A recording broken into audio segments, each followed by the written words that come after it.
High Holiday Happenings, 18, Shoferot, Verses of Freedom and Redemption.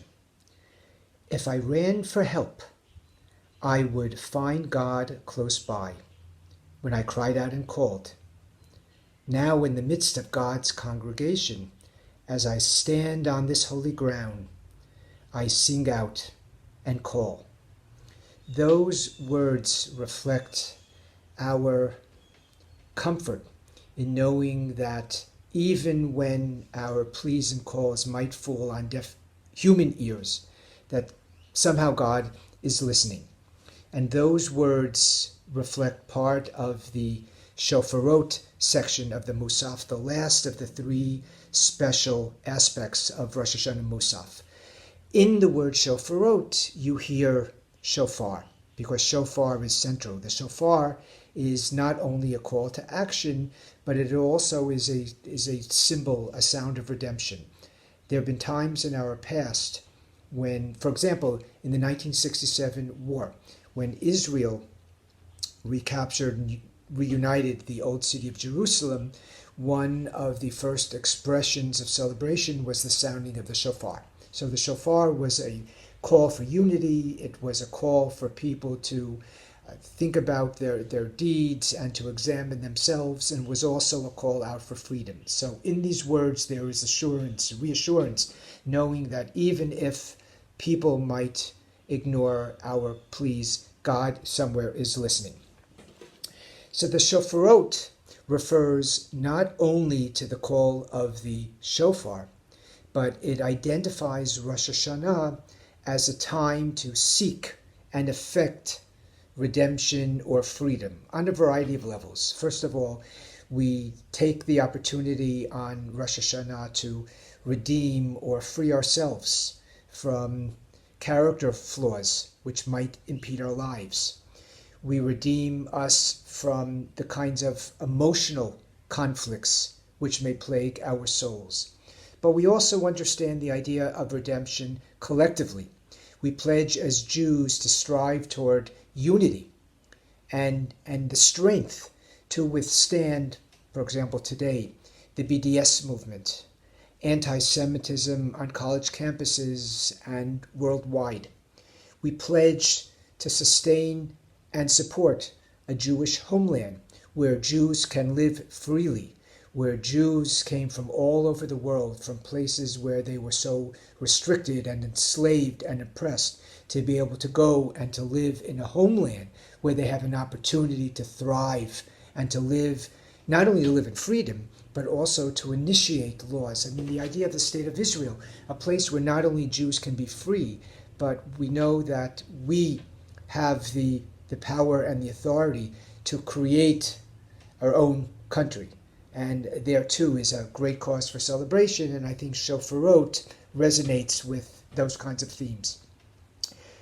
I'd like to share one of the verses from the Shoferot section because it not only addresses historical eras of the past, but of the present as well, and has special meaning for me. Uva'u ha'ovdim be'eretz ha'ashur. Those lost to the land of Assyria, and those cast away in the land of Egypt shall come back and worship Adonai on the holy mountain in Jerusalem. These words express a hope that Jews who were exiled from Jerusalem will once again return to their homeland, wherever they may be. There, after the destruction of the first temple, Jews were forced out of Israel to live in exile. We know one of the places where Jews, one of the nations which captured part of Israel was Assyria. You know that the northern kingdom of Israel, when Israel was divided into two, the northern kingdom was overcome by Assyria, whereas the southern kingdom was overcome by Babylonia. From wherever Jews may be, the hope is that they will return from those lands of exile and once again be able to celebrate in Jerusalem. We have realized that dream in a variety of ways today. When I was growing up, one of my central causes was Soviet Jewry, enabling Jews from the former Soviet Union to be able to apply for visas and leave the oppression of the Soviet Union and come to the land of Israel or even elsewhere if they chose to do so.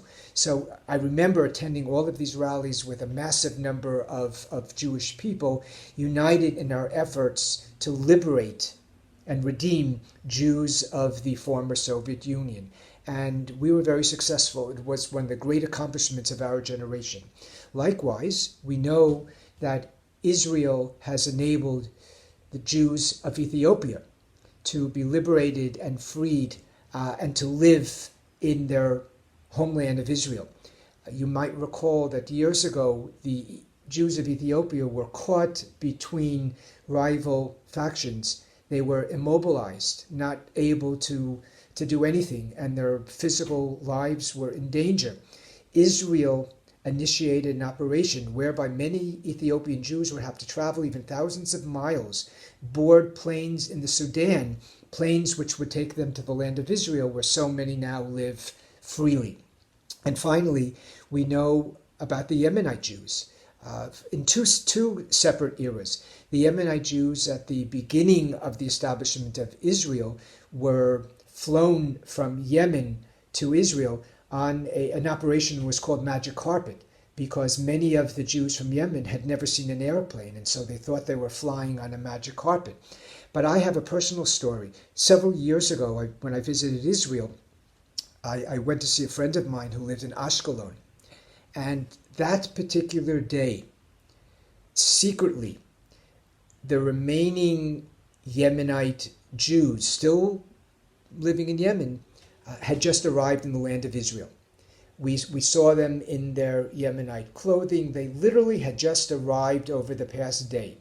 Their presence in Israel was still unknown to the rest of the world. It hadn't even been revealed that they were freed, because that too was a secret mission, trying to rescue Jews from these various countries was a precarious notion, because had this been discovered, had these various rescue attempts been discovered, the Jews would not have been able to leave. They wouldn't have been permitted.